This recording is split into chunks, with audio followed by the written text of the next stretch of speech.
Hello everyone, this is me Savia here मैं आपके लिए लेकर आई हूँ एक और रीडिंग जो कि होगी उन लोगों के लिए जो जानना चाह रहे हैं कि आपके मन में जो विश है, आपके मन में जो डिज़ायर है वो कब पूरी होगी। तो ये रीडिंग देख सकते हो। दो पार्ट्स हैं, ब्लू गिफ्ट, ग्रीन गिफ्ट। आपको जो भी चूज़ करना है आप चूज़ कर सकते हो। रीडिंग शुरू करने से पहले रिमाइंड करवा दूँ कि ये एक जनरल रीडिंग है, सबके साथ मैच कर भी सकती है और नहीं भी। सो जो बातें जो मैसेजेस मैच करते हैं उन मैसेजेस को पिक करो और बाकी सबको छोड़ दो। अगर आप पर्सनल रीडिंग्स चाहते हो पेपॉल से या इजी पैसे से पेमेंट कर सकते हो। सिर्फ तभी रीच आउट करो ताकि आपका भी टाइम वेस्ट नहीं हो और मेरा भी। सो स्टार्ट करते हैं रीडिंग। जो भी आपकी विश है, जो भी आपकी डिज़ायर है वो कब पूरी होगी। ब्लू वाले पायल से, सो जो लोग ब्लू पायल चूज़ कर रहे हैं, लेट्स फाइंड आउट आपके मन में जो भी विश है, जो भी डिज़ायर है वो कब पूरी होगी। जो भी विश है, जो भी डिज़ायर है, चाहे वो लव है, लव लाइफ से कनेक्टेड है, होम लाइफ से कनेक्टेड है, करियर से कनेक्टेड है, ट्रैवल से कनेक्टेड है, लेट्स सी कि आपके मन में जो भी विश है, जो भी डिज़ायर है वो कब पूरी होगी। जो भी आपके मन में विश है, जो भी डिज़ायर है वो कब पूरी होगी।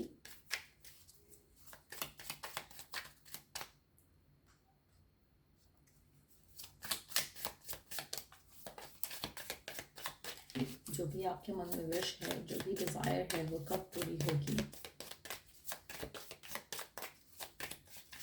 आई फील लाइक कि मेजॉरिटी लोगों के लिए जो भी आपकी डिज़ायर है, जो आपके मन में है, जिसके लिए आप ये रीडिंग देख रहे हो, ऐसा लग रहा है कि इस विश को होने में इट सीम्स लाइक कि बहुत इंतज़ार किया है आपने already. It's not worth waiting for. Again जो भी आपकी विश है, it's like the wait seems like never ending. उस तरह का वेट है आपका इस चीज़ को लेकर, इस विश को लेकर। ऐसा लग रहा है कि कभी होगा ही नहीं। उस तरह की फीलिंग आ रही है, उस तरह की एनर्जी है इस विश की। कहीं ना कहीं अगर हम इस कार्ड को एज एन आंसर कंसिडर करें तो ऐसा लग रहा है या आपको लग रहा होगा ऑलरेडी कि शायद इट्स नॉट इवन वर्थ कि आप इसका इंतज़ार भी करो। आपको इंतज़ार नहीं करना चाहिए, आपको छोड़ देना चाहिए। इस तरह की ये डिज़ायर है आपकी जो कि होके ही नहीं दे रहा है। आप जितना मर्जी कोशिश कर लो, जितना मर्जी एफर्ट कर लो, चीज़ें वर्कआउट ही नहीं हो रही हैं। मुझे लगता है कि आपको इस पूरी सिचुएशन को लेकर थोड़ा सोचने की ज़रूरत है। क्या आपको ये इस डिज़ायर को छोड़ देना चाहिए या आपको इसको स्टिल वेट करना चाहिए। कुछ कंtemplate करने की ज़रूरत है इस डिज़ायर को लेकर। मुझे लगता है कि आपको थोड़ा टाइम अपने आप को इस रिलेशनशिप से, इस वर्क से, इस जॉब से, इस करियर की विश से, जो भी आपकी होप है, जो भी आपकी डिज़ायर है, उससे आपको अपने आप को थोड़ा रिलैक्स करना चाहिए। अपने आप को थोड़ा टाइम दो। चाहे चाहे आप अपने लिए एक हॉलीडे प्लान करो, चाहे आप अपने लिए एक time apart from worldly pressure plan करो, लेकिन वो करना आपके लिए ज़रूरी है। क्योंकि जो आपकी विश है, जो आपकी डिज़ायर है, वो अभी जब आप ये रीडिंग देख रहे हो, इस विश को लेकर जो ऑब्सेशन है वो ख़त्म होना चाहिए। इस विश को लेकर जो नेगेटिविटी है वो ख़त्म होना चाहिए। इस विश को लेकर जो एक थॉट प्रोसेस है वो बदलना चाहिए। तो ये विश आपकी पूरी हो ही नहीं रही और मेजॉरिटी लोगों के लिए मुझे लगता है कि it's a long awaited wish. ऐसा नहीं है कि अभी आपकी 2 महीने पहले ही आपकी कोई विश बनी है और आप उसको पूरा करना चाह रहे हो। ऐसा लग रहा है कि बहुत टाइम से आप इसका वेट कर रहे हो एंड ये हो ही नहीं दे रहा, होके ही नहीं दे रहा है। सो मुझे लगता है कि आप में से मेजॉरिटी लोगों के लिए आपको इस विश को लेकर थोड़ा लेट गो करने की ज़रूरत है। और क्योंकि जितना वेट आप इसका कर रहे हो, जितना आप अपनी चीज़ों को इसके लिए होल्ड बैक कर रहे हो, वो इट्स लाइक इसकी इस विश की पूरे होने की उतनी खुशी, इतनी एक्साइटमेंट, उसकी इतनी पॉजिटिविटी नहीं होगी जितना आप अपनी लाइफ वेस्ट कर रहे हो इस विश के ऊपर।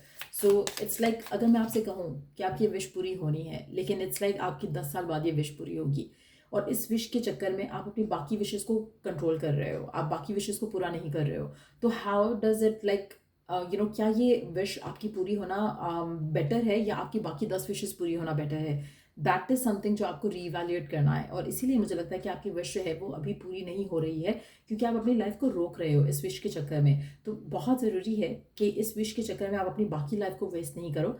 इस विश को साइड पे कर दो, बाकी विशेस जो आपकी हैं उनके ऊपर काम करना शुरू करो। इसने पूरा होना होगा, हो जाएगा। आप में से कुछ लोगों के लिए मुझे लगता है कि जो फेस्टिव सीज़न होगा, जो नेक्स्ट फेस्टिव सीज़न होगा, आपके कल्चर, आपके रिलीजन, आपके उस के हिसाब से, कंट्री के हिसाब से, उसमें मुझे लगता है कि आपको एक टाइम मिलेगा जहाँ पर आप कॉन्टेम्पलेट कर सकोगे और फिर डिसाइड कर सकोगे कि आपको इस विश के बारे में सोचना भी है या नहीं सोचना है। लेकिन as of what I can see, मुझे ये विश आपकी पूरी होते दिख नहीं रही है, not any time soon. Specially जब तक आपको ये विश चाहिए तब तो बिल्कुल नहीं पूरी हो रही है। जब आप इस विश को लेकर शायद थोड़ा लेट गो कर दोगे तो शायद कुछ सिचुएशन डेवलप हो जाए। लेकिन टू बी ऑनेस्ट, मुझे as far as I can see, मुझे लग नहीं रहा कि आपकी विश पूरी होगी and it's not even worth waiting for. So let's see कि बाकी क्या क्या कार्ड्स ऐड कर रहे हैं इस रीडिंग में. वी डू हैव द जुलाई का महीना, we do have the eight a special date, and then we do have stop waiting. मुझे लगता है कि मेजॉरिटी लोगों के लिए आपकी लाइफ में कुछ और अच्छा आने वाला है. जुलाई का महीना काफ़ी सिग्निफिकेंट होगा, इस विश से रिलेटेड नहीं होगा ये, लेकिन कुछ और अच्छा होगा. लेकिन बिकॉज इट सीम्स लाइक कि अगर तो आप वो करते हो जो मैंने कहा, अगर आप अपनी लाइफ में आगे बढ़ जाते हो, अपनी बाकी विशेस बाकी गोल्स के ऊपर काम करते हो, तो और इस विश का स्टॉप कर देते हो वेट करना, तो चांसेस काफ़ी ज़्यादा डेवलप हो जाएंगे कि जुलाई के महीने में कुछ अनएक्सपेक्टेडली अकर हो इस विश से रिलेटेड. लेकिन क्या आपका इस चीज़ का वेट करना बनता है? मुझे नहीं लगता. अच्छा, एक और चीज़, अगर आपकी ये शादी या रिलेशनशिप या लव लाइफ से रिलेटेड कोई विश है, या आपकी कोई बाकी कोई और विश है, डिज़ायर है, तो मुझे लगता है कि आपको एक रैंडम प्लेस पे, एक रैंडम सेलिब्रेशन पे, एक रैंडम डेट पे, जहाँ पर सेलिब्रेशन हो रहा होगा कुछ, वहाँ पर आपके लिए इस विश से रिलेटेड कोई गुड न्यूज़ मिल सकती है. लेकिन again it's not happening now, ये होगा अराउंड द जुलाई टाइम. तो यानी कि जो नेक्स्ट ईयर जो समर आएगा, मतलब अभी से, अभी क्योंकि हम विंटर में ये रीडिंग कर रहे हैं, तो विंटर को निकाल कर स्प्रिंग को भी निकाल कर, तो इस समर के टाइम पे आपकी वो विश होने के थोड़ी चांसेस डेवलप होंगे, सिर्फ उन लोगों के लिए जो इसको लेट गो कर देंगे, जो वेट नहीं करेंगे. क्योंकि जब तक आप इसका वेट करो, it's not gonna work out. So ये रीडिंग आप लोगों की, जिन लोगों ने पाइल नंबर 1 चूज़ किया, ब्लू वाला गिफ्ट. सो अगर आपको हेल्प मिला, गाइडेंस मिला, लाइक शेयर सब्सक्राइब जरूर करो. Let's move on to the next वाला पाइल, ग्रीन पाइल. सो जो लोग ग्रीन पाइल चूज़ कर रहे हैं, ग्रीन गिफ्ट चूज़ कर रहे हैं, लेट्स सी कि आपकी विश, आपकी डिज़ायर, आपकी जो भी मन में है, चाहे वो लव से कनेक्टेड है, वर्क से कनेक्टेड है, आपकी विश, आपकी डिज़ायर कब पूरी होगी, कब तक आपको आपकी विश पूरी होते मिलेगी. Let's find out. कब होगी आपकी विश या डिज़ायर पूरी, कब होगा वो जो आप चाहते हो अपनी लाइफ में. ओके, पहला कार्ड है मोर देन अ ईयर, में एक और कार्ड लेंगे, अगर एक आया तो एक लेंगे, वरना फिर और ऐड करेंगे. मई सितंबर. ओके, सो आप में से मेजॉरिटी लोगों के लिए आपके मन में जो भी विश है, जो भी डिज़ायर है, इसको शायद आप पूरा होते देखोगे मई और सितंबर के टाइम पे. ऑलमोस्ट एक साल का, एक से मोर देन ईयर टाइम अगर हम देखें, तो हो सकता है कि नेक्स्ट मई से सितंबर तक कुछ चीज़ें बदलेंगी इस विश को लेकर, but at the same time उससे भी फर्दर आपको एक साल इंतजार करना पड़ सकता है. लेकिन मई और सितंबर का टाइम काफ़ी सिग्निफिकेंट होगा आपकी विश पूरी होने के हिसाब से. आप में से मेजॉरिटी लोगों के लिए आपकी जो भी विश है वो ऑलरेडी डिले हुई है, लेकिन स्टिल मुझे लगता है कि अभी आप उस विश को लेकर पॉजिटिव हो, एक्साइटेड हो, और आपको थोड़ा पेशेंस के साथ चलना पड़ेगा. लेकिन मई और सितंबर में आपकी विश पूरे होने के चांसेस काफ़ी ज़्यादा स्ट्रांग है. एक और चीज़ मैं यहाँ पे मेंशन करूँगी, मुझे लगता है कि अगर आप कोई जॉब के हिसाब से देख रहे हो कि आपका बिजनेस कब फ्लरिश करेगा, मुझे लगता है कि आपको अपनी ये जो कंपेनियनशिप है, ये जो पार्टनरशिप है, उसको स्ट्रांगली लेकर चलना है आगे. और मई और सितंबर में आप अपने फ्रूट्स जो है वो आते देखोगे, अपने सक्सेस को आते देखोगे. अगर हम ये लविंग रिलेशनशिप के भी बारे में बात कर रहे हैं, तो मुझे लगता है कि अगर ऑलरेडी आपका रिलेशनशिप एक साल से पुराना है, तो चांसेस काफ़ी ज़्यादा स्ट्रांग है कि जो कमिंग मई और सितंबर है, उसमें आपके लिए कोई बहुत ज़्यादा कुछ गुड न्यूज़ आपको मिलेगी इस कनेक्शन को लेकर, इस रिश्ते को लेकर. और अगर आपकी कोई और डिज़ायर है, कोई और विश है जिसके ऊपर आप काम कर रहे हो, कीप वर्किंग टुवर्ड्स इट. मुझे लगता है कि आपको गिव अप नहीं करना चाहिए इस सिचुएशन में, क्योंकि जितना ज़्यादा आप उसको पॉजिटिवली, हैप्पीली, एक्साइटेडली लेकर चलोगे, उतना ज़्यादा आपके लिए आपके लिए जो आउटकम है वो वैसा हो पाएगा जैसा आप चाहते हो. मुझे नहीं लगता कि आपकी विश को पूरा होने में डिलेज के अलावा कोई और डिफ़िकल्टी है. मुझे लगता है कि बहुत ही स्मूथली हो जाएगा आपका. अगर स्पेसिफिक लव लाइफ के बारे में अगर हम बात करें, तो मुझे लगता है कि कुछ बहुत अच्छा सा पैन आउट होगा आपकी लव लाइफ में. अगर आपका लव लाइफ से कनेक्टेड सवाल है, जैसे आपकी शादी कब होगी, एक से ज़्यादा साल लग सकता है, लेकिन इसका भी वेरी फुलफिलिंग एक्सपीरियंस टू.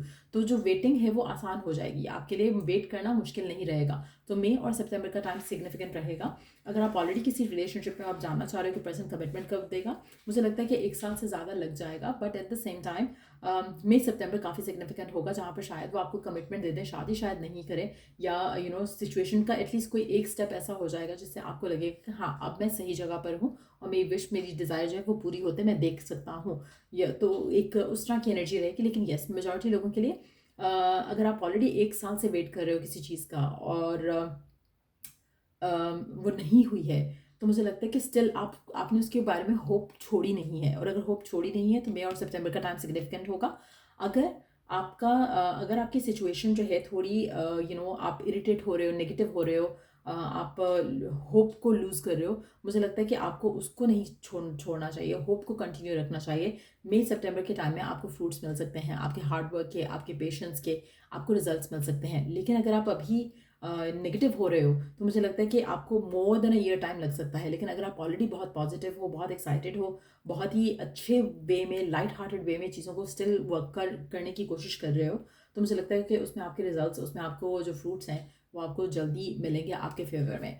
तो क्या जल्दी एज इनके 1 साल और वेट नहीं करना पड़ेगा, बिफोर 1 ईयर टू आपको आपकी विशेज़ जो है वो पूरी होते मिल सकती हैं। सो ये थी रीडिंग आप लोगों की। अगर आपको हेल्प मिला हो, गाइडेंस मिली हो, लाइक शेयर सब्सक्राइब जरूर करो। चलो ये नेक्स्ट रीडिंग आप लोगों के लिए। Take care, bye.